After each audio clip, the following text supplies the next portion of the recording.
اعوذ باللہ من الشیطان الرجیم بسم اللہ الرحمن الرحیم۔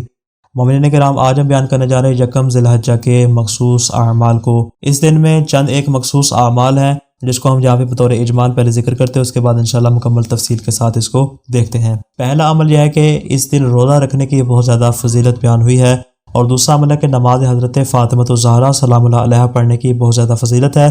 تیسرا عمل یہ ہے کہ 2 رکعت نماز پڑھنا، جس کا طریقہ کار انشاءاللہ آگے بیان کریں گے۔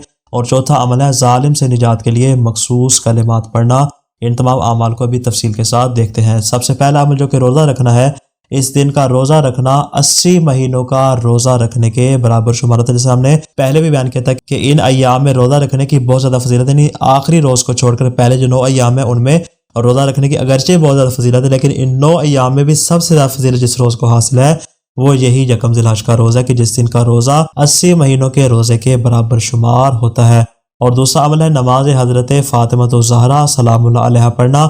یہ 4 رکعت نماز ہے جو 2 رکعت کر کے پڑھی جائے گی، جس طرح نماز امیر المومنین پڑھی جاتی ہے۔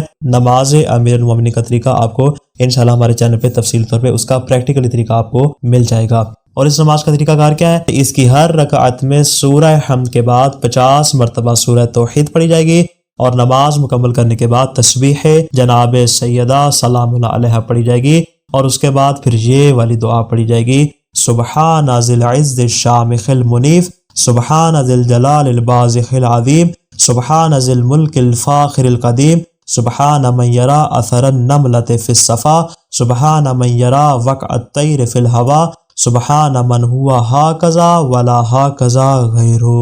ان کلمات کو اس انداز سے پڑھنے کی بہت زیادہ فضیلت وارد ہوئی ہے۔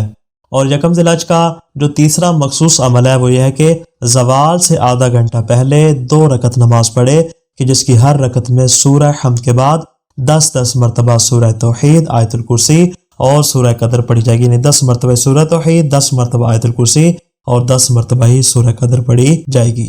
یکم ذی الحجہ کے مخصوص اعمال میں سے چوتھا عمل ہے وہ ہے کہ جو شخص کسی ظالم سے خوفزدہ ہو وہ آج کے دن یہ والے کلمات کہے، تاکہ حق تعالیٰ اسے ظالم کے شر سے محفوظ فرمائے۔ وہ کلمات ہیں: حسبی حسبی حسبی من سؤالی علمک بحالی۔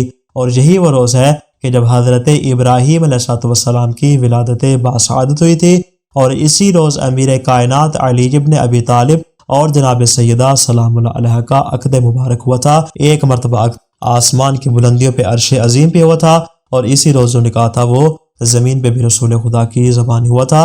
اس اعتبار سے دیکھے تو اس یوم کی فضیلت اور بھی زیادہ ان 2 نوروں کے عقد کے طفیل بڑھ جاتی ہے۔ خداوند متعال سے دعا ہے کہ ان بابرکت ایام سے ہمیں صحیح معنوں میں مستفید ہونے کی توفیق عطا فرمائے۔ السلام علیکم ورحمۃ اللہ وبرکاتہ۔